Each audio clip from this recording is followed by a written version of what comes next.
현대인들은 정말로 많은 일들을 하면서 살아가고 있습니다. 우리 아내도 공식적으로 4가지 일을 하면서 살아가고 있죠. 먼저는 미싱으로 가방을 만드는 일을 집에서 하고 있고, 또 피아노 레슨을 하면서 아이들을 가르치고 있습니다. 그리고 아이들을 돌보면서 집안일을 도맡아서 하고 있죠. 또한 교회의 사모로서 교회의 모든 일들에 아주 큰 도움을 주고 있습니다.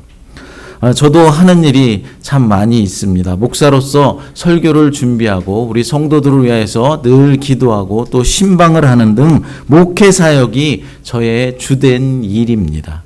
또한 여러분들도 잘 아시다시피 저는 일주일에 이틀은 요 밑에 상록수 데이케어 센터에서 우리 어머니들을 섬기고 또 돌보는 일도 하고 있습니다. 우리 예람이도 2가지 일을 하고 있죠. UH에서 열심히 공부를 하고 있고, 또 레스토랑에서 파트타임으로 일도 하고 있습니다.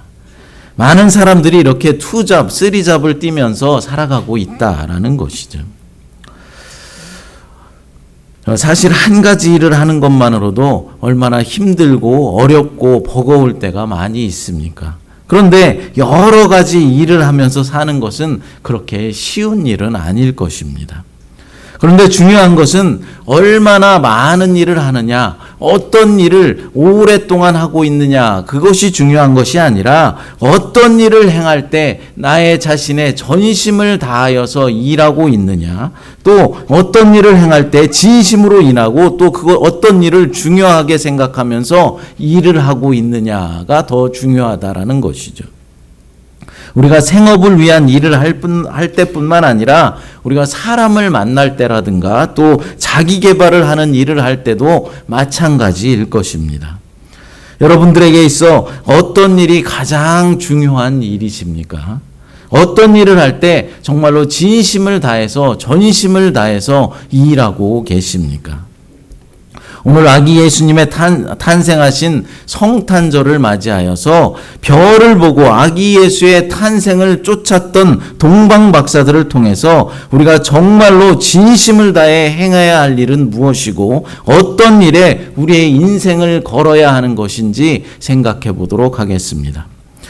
예수님이 이 땅에 나셨을 때 제일 먼저 아기 예수께 경배하러 찾아갔던 사람들은 유대인들이 아니라 동방 박사들이었습니다. 오늘 본문 1절과 2절을 읽어보겠습니다.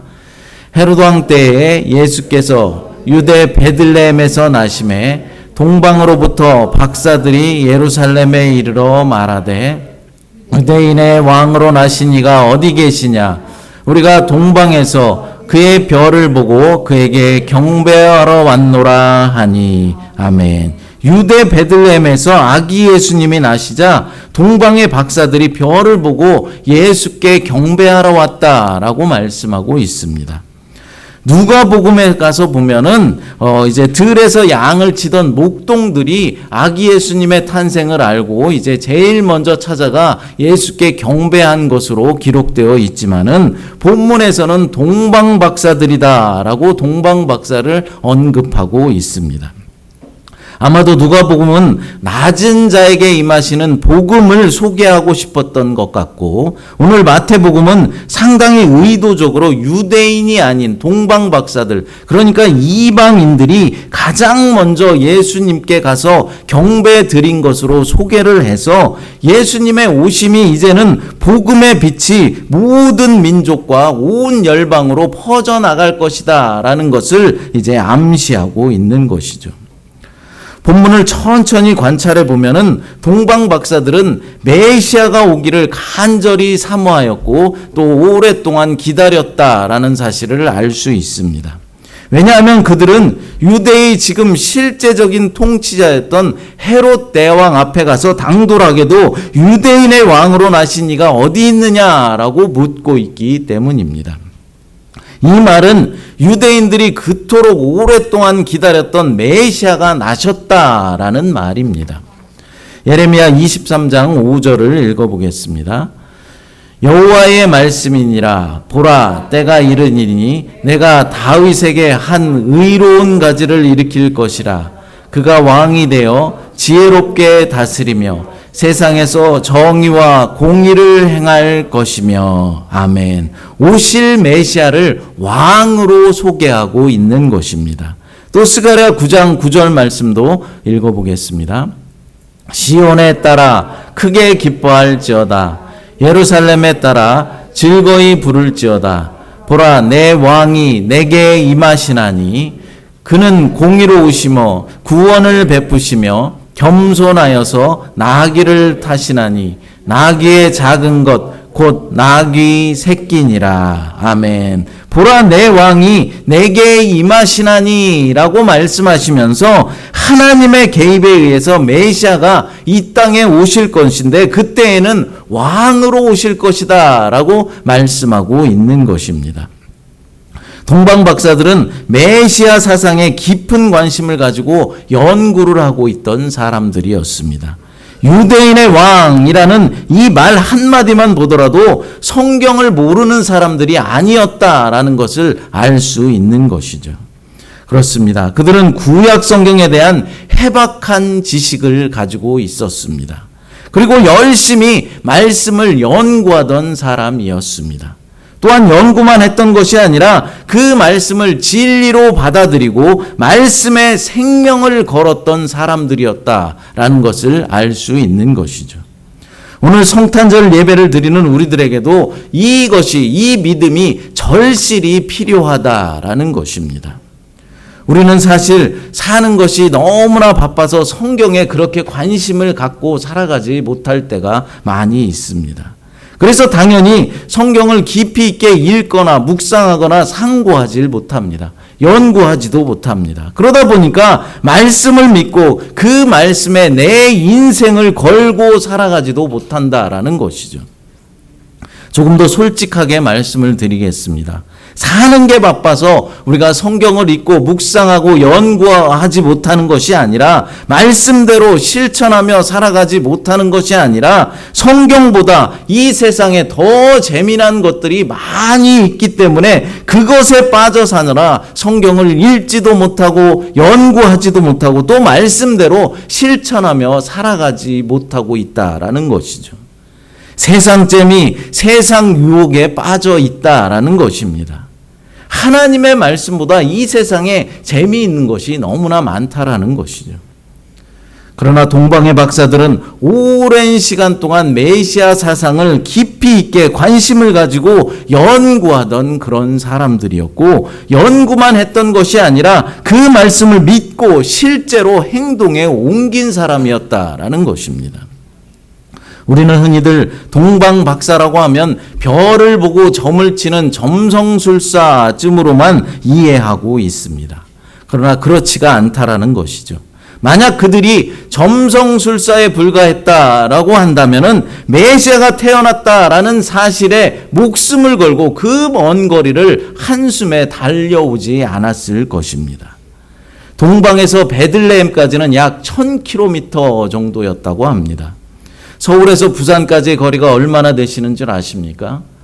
477km라고 합니다. 그러니까 서울에서 부산까지 갔다가 다시 턴해서 서울까지 돌아오는 그 거리보다도 더 멀었다라는 것이죠.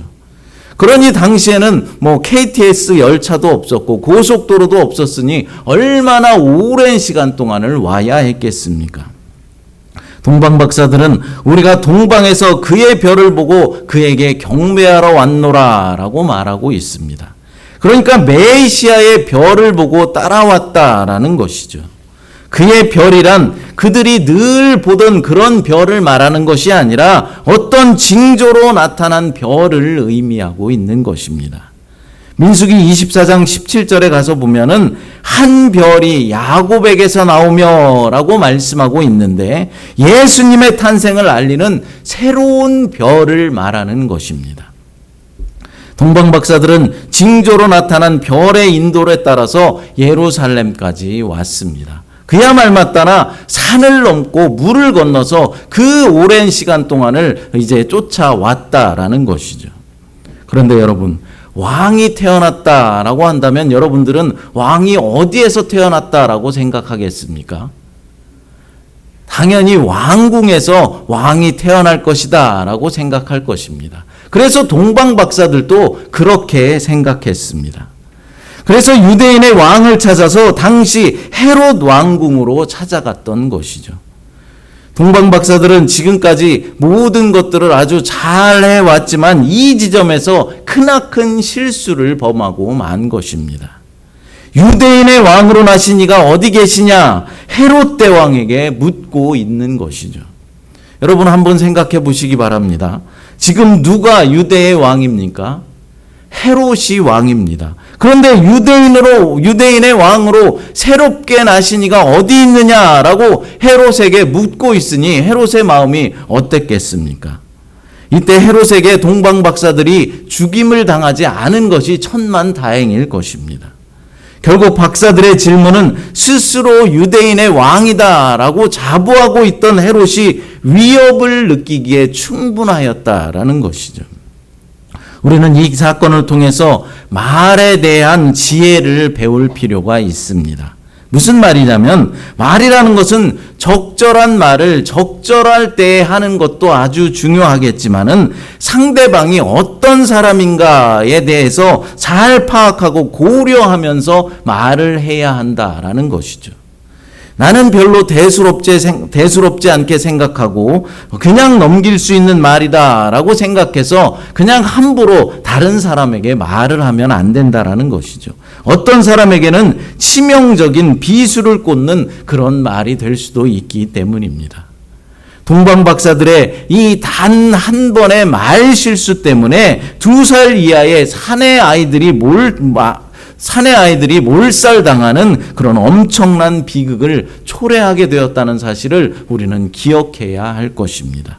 그래서 우리는 말 조심을 해야 하고, 그리고 하나님의 인도를 따랐으면은 끝까지 하나님의 인도를 기다리고 따라가야 하는 것이지, 순간적으로 사람의 인도를 구하는 것은 비극을 초래할 수도 있다라는 사실을 우리는 기억해야 하는 것이죠. 이 일로 헤롯 왕궁에는 큰 소동이 벌어졌다라고 말씀하고 있습니다. 본문 3절과 4절을 읽어보겠습니다. 헤롯 왕과 온 예루살렘이 듣고 소동한지라 왕이 모든 대제사장과 백성의 서기관들을 모아 그리스도가 어디서 나겠느냐 물으니. 아멘. 내가 왕인데 유대인의 왕이 또 났다고? 헤롯 대왕이 이제 대제사장과 서기관들을 불러서 그리스도가 어디서 나겠느냐라고 묻는 것이죠. 이 말씀으로 보아서 그들은 그리스도, 그러니까 메시아가 나실 것을 모두 인정하고 있었다라는 사실을 우리가 알 수 있는 것이죠. 그러니까 오랫동안 기다려왔던 메시아가 언젠가는 탄생할 것이다라는 사실을 다 알고 있었다라는 것입니다. 메시아를 대망하던 사람들이라면 그리스도가 태어날 곳이 베들레헴이다라는 사실을 아무도 의심하지 않았을 것입니다. 왜냐하면 미가서 5장 2절에 그렇게 예언하고 있기 때문입니다. 미가서 5장 2절을 읽어보겠습니다. 베들레헴 에브라야다야, 너는 유다 족속 중에 작을지라도 이스라엘을 다스릴 자가 내게서 내게로 나올 것이라. 그의 근본은 상고에 영원에 있느니라. 아멘. 동방 박사들은 이때 아차 싶었을 것입니다. 왜냐하면 베들레헴으로 가야 하는데 이 말씀에 의지하여서 베들레헴에서 유대인의 왕이 태어날 것이다 라고 알고 있었기 때문에 그곳으로 가야 하는데, 예루살렘에 왕궁이 있었기 때문에 그곳으로 찾아간 자신들의 실수를 깨닫게 되었다라는 것이죠.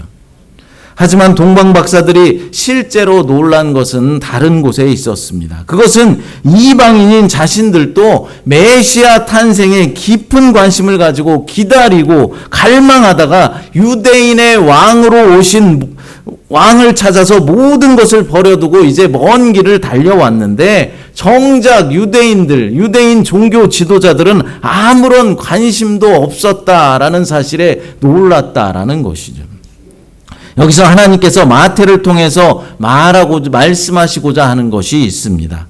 이방인들, 그러니까 동방 박사들도 예수가 메시아라는 사실에 생명을 걸었었는데, 정작 오랜 시간 동안 메시아를 기다려왔던 유대인들은 메시아를 알아보지도 못하고 무관심하였다라는 것이죠. 그리고 결국 나중에는 어떻게 했습니까? 메시아로 오신 예수님을 십자가에 못 박혀 죽게까지 만들어 버립니다. 사랑하는 여러분, 지금 우리의 모습이 이렇지 않은지 생각해 보아야 한다라는 것이죠. 오늘날에도 예수를 믿지 않는 사람들, 예수에 대해서 알지도 못하는 세상 사람들은 크리스마스가 되면 어떻게 합니까? 들떠 있습니다. 그리고 기뻐하고 즐거워하고 있습니다. 신나하고 있는데 정작 예수 그리스도를 영접한 우리들은 아기 예수의 탄생을 얼마나 기다리면서 얼마나 기뻐하고 있는지, 그리고 우리가 별 관심도 갖고 있지는 않은지 뒤돌아 보아야 한다라는 것이죠. 물론 세상 사람들이 즐거워하는 것은 예수님의 탄생 때문이 아니라 세상적인 즐거움을 추구하고 있지만 말입니다. 믿는 자로서 해마다 다시 돌아오는 성탄절에 이제는 아무 감흥도 없이 형식적인 날로 전락해버리지는 않았는지, 정말로 예수님의 탄생을 기뻐하며 우리가 감사드리고 있는지 뒤돌아보는 시간이 되었으면 좋겠습니다. 동방박사들이 왕궁에서 나와서 베들레헴으로 이제 다시 가고 있을 때 별이 다시 나타났다라고 말씀합니다. 사람에게 실망하자 하나님이 대답하시는 것이죠. 그렇습니다. 사람의 도움을 포기할 때 하나님의 역사는 다시 시작되는 것입니다. 본문 9절과 10절을 읽어보겠습니다. 박사들이 왕의 말을 듣고 갈새 동방에서 보던 그 별이 문득 앞서 인도하여 가다가 악이 있는 곳 위에 머물러 서 있는지라. 그들이 별을 보고 매우 크게 기뻐하고 기뻐하더라. 아멘. 여기서 동방 박사들이 기뻐하는 모습을 표현하는 강조어가 3번이나 반복해서 쓰여지고 있다는 사실에 우리는 주목해 볼 필요가 있습니다. 매우 크게 기뻐하고 기뻐하더라 라는 것이 바로 그것입니다. 여러분들은 정말로 예수님께서 이 땅에 이 땅에 오신 그 사실에 이만큼 기뻐하고 있느냐는 것이죠. 예수님을 만난 이런 큰 기쁨의 시간이 정말로 여러분들에게는 있으셨습니까? 동방박사와 같은 환희와 감격, 기쁨이 있었느냐는 말입니다. 오늘 우리들에게도 우리를 구원하시기 위해서 이 땅에 오신 예수 그리스도를 만남으로 매우 기뻐하고 크게 기뻐하고 또 기뻐하는 그런 감격이 있게 되시기를 간절히 바랍니다. 동방박사들은 아기 예수님의 탄생에 기뻐하며 경배하기 위해서 생명을 걸고 그 먼 길까지 달려왔습니다. 가족도 다 남겨두고 하던 일도 그냥 다 접어두고 온갖 위험들을 무릅쓰고 이제 아기 예수의 탄생을 경배하러 왔다라는 것이죠. 그들은 한 번의 예배를 드리기 위해서 인생을 걸었던 사람들이었습니다. 유교 과정에서 한 소녀가 예수를 믿으면서 교회를 다니고 있었습니다. 그러니 얼마나 핍박을 많이 받았겠습니까? 하루는 부모가 아이를 교회에 못 나가게 하려고 꾀를 하나 내었습니다. 토요일 늦은 저녁 시간에 이제 딸아이를 불러서 내일은 콩밭 추수를 해야 한다. 뒤뜰의 콩 추수는 네가 담당해야 한다. 엄마 아빠는 다른 곳을 해야 하니까 꼭 뒤뜰은 네 몫이니 네가 다 추수를 해 놓아야 한다라고 신신당부를 합니다. 엄마는 내일은 콩밭 추수 때문에 딸아이가 교회에 못 나가겠지 생각했는데 아이는 엄마 아빠가 잠든 사이에 몰래 집을 빠져나와서 부엉이가 울 때까지 콩을 꺾고 타작을 했습니다. 그리고 나니 손바닥이 다 찢어져서 피투성이가 되었고 얼굴과 온 몸도 이제 찔려서 상처투성이가 되었습니다. 아침에 교회 가겠다라고 하자 콩밭 일은 어쩌고 하는 엄마에게 콩은 이미 다 타작해놨다라고 말하죠. 뒤뜰에 가보니까 정말로 이미 콩이 다 타작되어 있습니다. 그렇게 예배당에 간 아이는 밤을 꼬박 세워서인지 아니면 피를 많이 흘려서인지 그만 예배당 바닥에 쓰러지고 말았습니다. 그 소식을 듣고 엄마가 달려와서 아이를 안고 울기 시작하는데 엄마에게 아이가 말합니다. 엄마, 나 소원이 하나 있어. 엄마하고 같이 예배 드리고 싶어. 엄마는 아이를 안고 예배를 드렸으며 이 사건 이후로 그 온 집안 식구가 구원을 받았다라는 이야기입니다. 사랑하는 여러분, 우리는 오늘 드리는 예배를 위해서 얼마나 노력했고 얼마나 헌신했습니까? 한 번의 예배를 위해서 무엇을 준비하셨습니까? 언제든지 우리가 드릴 수 있는 예배이기에 아무런 준비도 없이, 아무런 희생도 없이, 아무런 감정도 없이 드리고 있지는 않으십니까? 동방박사들은 단 한 번의 경배를 드리기 위해서 오랜 시간 동안 말씀을 준비하고 연구하였으며 먼 길도 마다하지 않고 달려왔고 모든 것을 버려두고 여러 가지 위험을 무릅쓰고 아기 예수께 경배하러 나왔습니다. 동방박사들이 준비한 것이 또 있었습니다. 본문 11절 말씀 읽어보겠습니다. 집에 돌아가 아이와 그의 어머니 마리아가 함께 있는 것을 보고 엎드려 아기께 경배하고 보배압을 열어 황금과 유향과 모략을 예물로 드리니라. 아멘. 황금과 유향과 모략입니다. 이것은 귀하고 비싼 예물을 드렸다라는 그런 말이 아닙니다. 그것보다는 준비한 예물의 성격과 의미가 놀랍다라는 것이죠. 황금은 왕을 상징하는 예물입니다. 당신은 나의 왕이십니다 고백하면서 예물을 드리는 것이죠. 유향은 성전에서 하나님께 올려드리는 향을 말합니다.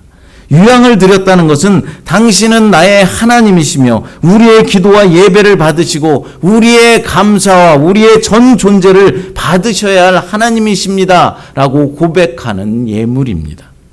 모략은 장례를 치를 때 방부제 겸 향으로 사용하는 것이죠. 훗날 니고데모는 이 모략을 가지고 와서 예수님의 장례를 치렀습니다. 동방박사들이 아무런 생각도 없이 황금과 유향과 모략을 가지고 나왔을까요? 결코 그렇지 않습니다. 메시아가 어떤 분이신가 오랜 시간 동안 깊이 연구하지 않았다면 이런 예물을 드릴 수가 없었다라는 것이죠. 오늘날 우리가 드리는 11조는 황금에 속합니다. 11조를 드리면서 당신은 나의 왕이십니다 라고 고백하며 예배를 드리는 것입니다. 감사의 예물은 유향입니다. 그것은 성도들의 아름다운 감사 기도의 향기입니다. 또한 구제헌금과 성교헌금, 건축헌금 등 특별 헌금들은 모략입니다. 그것은 내가 쓸 것을 잘라서 드리는 피 묻은 예물이기 때문입니다. 자기가 쓸 것을 잘라서 내는 헌금이기 때문에 자기를 죽이는 예물입니다. 예물이 많고 적음이 중요한 것이 아닙니다. 기쁨으로 자원하여서 드렸느냐 아니면 체면 때문에 억지로 어쩔 수 없이 드린 예물인지 또한 어떤 자세로 어떤 의미를 부여해서 준비하고 드렸는지 그것이 중요하다라는 것이죠. 믿음의 사람들은 빈손으로 예배드리지 않습니다.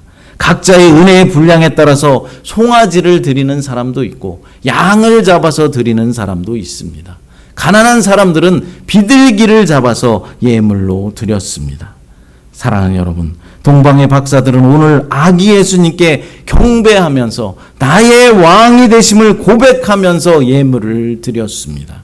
나의 기도에 응답해 주심을 믿고 감사의 예물을 드렸습니다. 내가 쓸 것을 잘라서 드리는 피의 예물을 드렸습니다.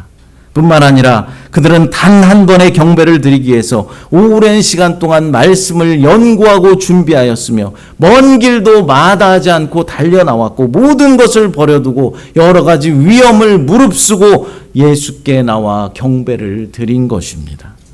오늘 성탄절 예배를 드리는 여러분들은 과연 무엇을 준비하셨습니까? 무슨 생각을 가지고 예배에 나오셨습니까? 또 어떤 의미의 예물을 준비하셨습니까?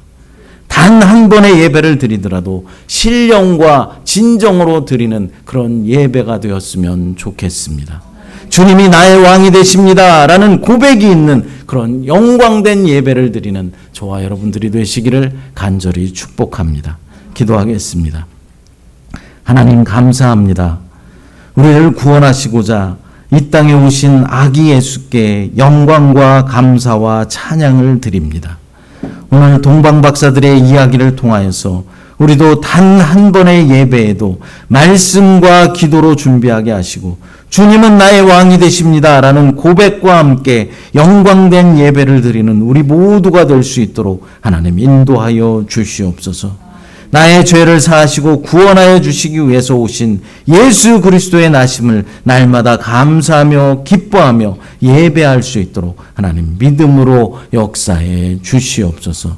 예수님의 이름으로 기도드리옵나이다. 아멘.